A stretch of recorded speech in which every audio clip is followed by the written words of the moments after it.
Today we're going to use the Weber rotisserie attachment, make our own rub, and cook up this delicious rotisserie chicken on the Weber Searwood 600. I'm Johnny, you're watching A View to a Grill. The first thing we need to do is prepare our chicken.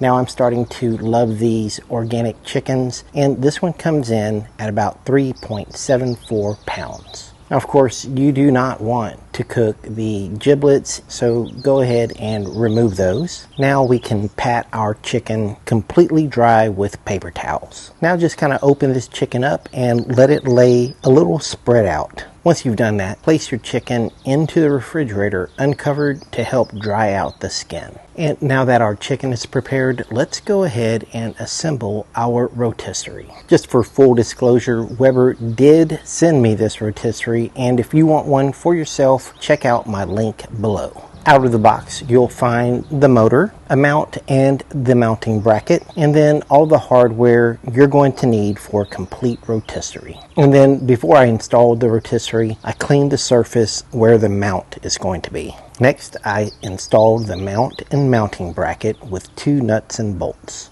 Now all I have to do is slide on the motor and then be sure to tighten the 2 nuts in the back, and don't tighten them too tight, just make them snug. Now let's go ahead and put together the spit with these coupling nuts, and once you have everything screwed together, just slide on the tines. Now I'm just going to quickly find where I think the center of the spit is. I just kind of eyeballed everything, and I think this is where the center is going to be. Now at this time, I'll just use the Weber Grillmaster blend of pellets and fill up my hopper just about halfway. Now that the rotisserie is assembled and installed, let's prepare our rub. My base for this rub is my own all-purpose seasoning mix. We'll start off with 4 tablespoons of my AP rub. And next, I'm going to just eyeball about a teaspoon of poultry seasoning, a teaspoon of mustard powder, a teaspoon of coriander, a teaspoon of paprika. Get that all into a bottle, and then add 1 teaspoon of Mexican oregano. Now all I have to do is mix that up vigorously, and when I was done, I had a rub that looked like this. Now, in case you didn't know, I have an Instagram page. If you wouldn't mind going over to Instagram and giving me a quick follow, I would appreciate it a lot.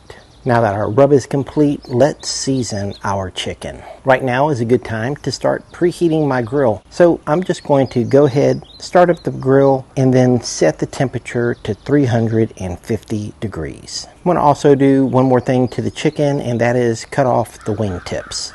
If you take a good look at the chicken, you'll see that the chicken skin is pretty dry. This dry skin is going to help promote bite-through chicken skin. We're going to tie up our chicken, and here's a little tip. Keep your butcher's twine in a Ziploc baggie with some of the end hanging out, and it just makes it easier to manage the twine. You're going to want more twine than you think you're going to need. So the first thing you're going to do is divide your twine in half. With your twine divided in half, at the half point, make a butcher's knot. Once you have your butcher's knot made, you can then grab the 2 legs by the ankles and tie them together, adding a square knot to the top. Next, you want to pull the string between the legs and the breast to tighten the skin on the legs and the breast. Next, tie the legs and the thighs to the sides of the breast with a butcher's knot on top. Now just flip the chicken over and create this little X mark on the back, just like this. Now place the chicken back on its back and tie the wings down next to the breast with a butcher's knot. Flip the chicken over and finish with a square knot. And when you're done, your chicken should look like this, with the skin nice and tight and all of its extremities secure. Now let's put the chicken on the spit. Start with the pointy end and go right through the neck, out the back. Now that first set of tines I have on there are already secure. Now we can go ahead and install the second set of tines. Push them through the flesh and make sure your chicken isn't wiggling around. Once everything is secure, go ahead and tighten that last wing nut on the tine. And now we can season our chicken. Start off by spraying some olive oil all over the surface of the chicken. And here's a good reason to have a barbecue prep tub. Just place the entire rotisserie on the prep tub to hold it up. And now you can just season your chicken by spinning the spit. And you never have to touch your chicken from this point on while seasoning. We're done seasoning and right on time because our alert from our Weber Searwood 600 just went off. Now that we have everything ready, let's begin our cook. Now we're going to plug the pointy end of the rotisserie right into the motor. We're going to use our wireless Tie 4 sync to monitor the internal temperature of our rotisserie chicken. Now before inserting the monitor, you're going to want to kind of map out where you want the tip of your thermometer to be. So get that mapped out. Once you're comfortable, just insert your thermometer to the thickest part of the chicken breast. Now turn your motor on to the rotisserie and close the lid. Now we're just going to set up our Tie 4 sync and just follow the on-screen instructions for whole chicken.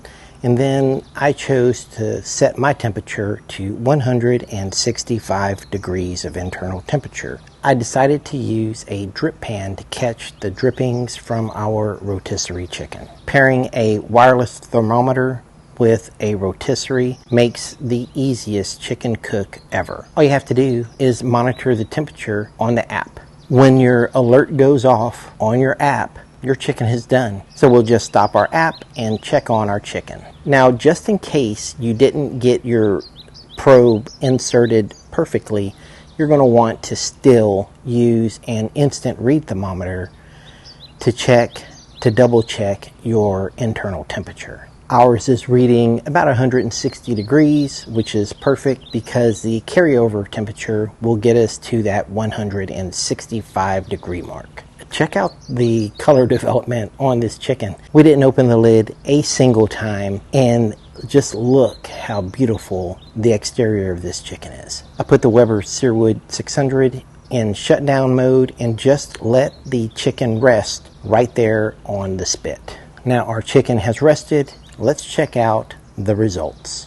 And just check out this juice that is pouring out as I lift it off the rack. And then let me give you another look before I start cutting into this chicken. Look at the color. It's truly amazing. The skin is starting to break, but that's perfectly okay. That just means you rendered all the fat out, and it's going to be delicious chicken skin. And now we can start removing the butcher's twine. And a little trick would be to cut all the string before removing the string so that you can remove the string all at once from the underside of the chicken. Now, about 95% of the time when you see me cook on my channel, it is actually my dinner. So people are hungry, and I'm going to go straight for this leg. Now, it was a little difficult for me to find the joint, but I eventually got it. And now let me show you this chicken leg. That leg is absolutely beautiful, and it tasted so good. It was so juicy. You can see the little pool of juices around the chicken on the board, and yeah. Perfectly done, amazing, all that. Now, if you haven't already subscribed to View to a Grill, I don't know what you're waiting for. This is some good stuff. Go ahead, hit that subscribe button. Thank you for watching. I'll see you guys next time.